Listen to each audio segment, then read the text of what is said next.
Hi guys, welcome back to another video.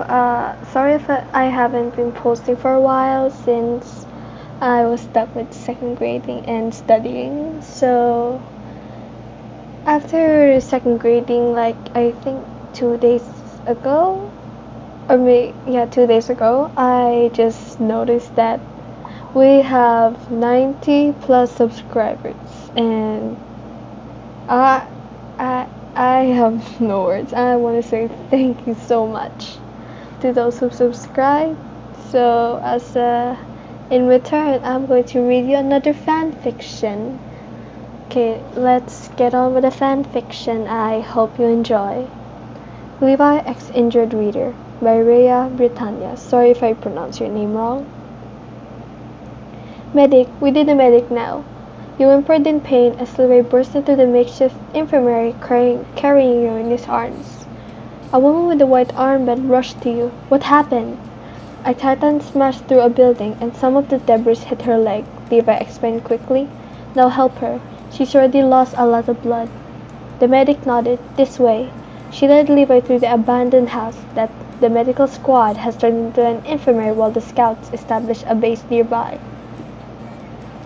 They hurried the stairs, down the hall, and into an empty bedroom. Set her down here, the medic instructed. Pointing to a bed covered in clean white sheets, it had been pulled to the center of the room in order to make things easier for the medics as they worked. Levi laid you down as delicately as he could, but you still winced at the movement. I'm sorry, Wyan. The pain will stop soon, I promise. Levi whispered soothingly, though his brow was creased with concern. My name is Hypaxia, the medic told you. What's yours? Wyan. You whined through clenched teeth. Wyan, I'm going to fix you up, alright? You're going to be fine. Hypaxia quickly cut off the fabric of your uniform pants so she could examine the wound. A sharp piece of debris has sliced deep into your skin, leaving a long, jagged gash in your thigh. Hypaxia cleaned the wound as much as possible in order to see the full extent of the damage. What she found made her lips press into a tight line. It looked like the smaller pieces of debris broke off and lodged in the wound. I'll have to remove them before I can stitch you up. Her gaze locked with yours. Though you could barely see through the tears in your eyes, it's going to hurt a lot. I'm sorry. Can't you give her something? Levi snapped, his voice strained with worry. Hypaxia shook her head. We're out of everything that might help ease the pain. Levi growled in frustration. Hypaxia leveled her gaze at him, considering. How do you know her? I'm her captain. And that's all? She arched an eyebrow. Yeah, Levi's eyes narrowed. Yes, he hissed. In reality, you and Levi had been dating for quite some time now. You kept your relationship a secret, so that no one would think your captain showed your favoritism because of his feelings for you. Although hiding your feelings was becoming nearly impossible, with how serious you both were getting, still, if anyone found out, you would be moved to a different squad, and Levi wasn't willing to let that happen. He wanted to be near you, to protect you. I see, Hypaxia said levelly, and Levi got the sense that she did see. She saw his concern, she saw the way he looked at you, cared for you, comforted you. However, in her piercing stare, there was also promise. She wouldn't tell anyone what she saw. She was a doctor. Her only goal was to save you. Well then, Captain, Hypaxia continued, her tone businesslike. As I said, this is going to hurt. If you could stay with her, talk to her, it might help her mind off the pain. Levi's grip tightened on your hand, which he hadn't let go since placing you on the bed. Of course, I'll stay with her. Hypaxia nodded. Then let's get started. She dropped your leg down so you wouldn't accidentally move it during the procedure. You let out a whimper. Levi, you could barely sense anything beyond the pain in your leg. The only tether you had was Levi's hand holding yours. He bent over. It's alright, Wyan, he whispered, stroking your hair. I'm here. I've got you. Here we go. Hypaxia warned as she began extracting the debris from your wound. The pain was like Nothing you could have ever imagined. You screamed, back arching off the bed as your free hand clawed at the sheets, the other holding Levi's grip in a death grip. Levi pressed his forehead against yours, clutching your hand to his chest as he crooned. I know. Just try to focus on me, Ryan. We'll get through this. I promise. He cupped your cheeks in his free hand, brushing away your tears with his thumb. You're so brave, Ryan. He continued murmuring sweet nothings in an attempt to soothe you. By now, your pain was so intense that you could no longer process the words he was saying. You only heard the sound of his voice, his deep, commanding voice that softened only for you.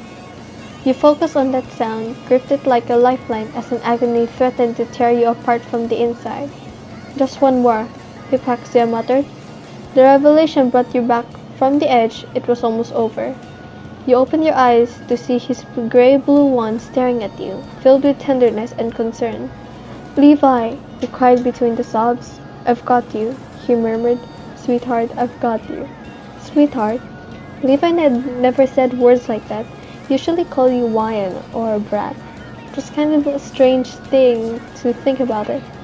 As your body writhed in agony, but for whatever reason, a small part of your mind latched onto the word, on all the love that Levi put into that one simple soft word.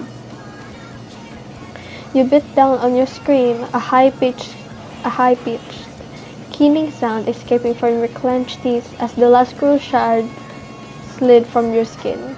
Done, Hypaxia informed you. You exhaled, sobbing in relief. Levi stayed where he was, with his forehead pressed against yours, his thumb stroking your cheek. Now, I have to clean and stitch the wound. It will hurt, but not nearly as much as the extraction. Hypaxia turned to a table, wetting a clean cloth with antiseptic. Levi placed a quick, soft kiss on your lips. You're doing so well, Ryan. Just a little longer. Levi? You breathed. Your voice was weak and scratchy from screaming. His name was both a plea and an expression of gratitude. Throughout the cleaning and the stitching, Levi kept whispering to you, comforting you, encouraging you. He never once let go of your hand. Finally, Hypaxia declared, you're all done, Ryan. You'll be okay. As Levi lifted his head from yours, you turned your gaze to Hypaxia and gave her a grateful nod. Seeing that you weren't entirely coherent after the procedure, Hypaxia turned to Levi. After a few weeks, her legs should be back to normal, but there will be a scar. In the meantime, she should rest as much as possible and avoid anything that might tear the stitches. Obviously, fighting is out of the question. Levi nodded, both in understanding and agreement. Her work was done. Hypaxia stood to leave. Wyan can stay here for the time being until the regiment moves out. We'll look after her if you would like to return to your squad. I'm not leaving her, Levi snapped. Hypaxia stared at Levi for a long time, her expression unreadable. At last she uttered, Of course, I'll lock the door so that no one can disturb you. She made to leave, but when she opened the door, Levi called out, Wait, Hypaxia. She looked back. Her continued hoarsely, Thank you for saving Ryan. Hypaxia lingered on the threshold, her gaze drifting to the floor. You know, she said softly, she's lucky to have someone who cares about her like you do. Then Hypaxia left, locking the door behind her. Levi's coughed, returning his gaze to you. I'm the one who's lucky, he muttered, too quietly for you to hear. Exhaustion took over your mind and body, finally pulling you into a comfort of unconsciousness. Even your eyelids felt too heavy as they slowly drifted closed. You used the last of your strength to lower onto your side so you faced Levi, tugging on the hand that still held your own. He understood. Levi kicked off his boots and curled up next to you. He barely had enough room, but he didn't mind. I'll be right here, he whispered, brushing his fingers across your cheek. He moved his fingers to your hair, continuing his soothing strokes. Even though you're already asleep, you really scared me, brat, he admitted, barely audible. I'm so glad that you made it. He pressed a kiss to your hand, then shuffled closer so he could rest his forehead against yours. After all, I still have to ask you to marry me. Levi smiled softly, knowing that you couldn't hear him in your slumber, but someday soon you would. You would. He leaned in to give you one last kiss on the lips before closing his eyes. I love you, Lion. Good night. Oh, okay, so that was the whole fanfiction. I am I sorry for the background noises and sorry for like stopping my words too much since like while reading the fan fiction I was like a blushing mess. Yeah, pretty much. So I guess I'll see you in the next video, and once again thank you for 90 plus subscribers. I hope you'll enjoy your day or night. Good night or bye bye. Yeah, bye bye. So I'll see you in the next fan fiction or video. Bye bye.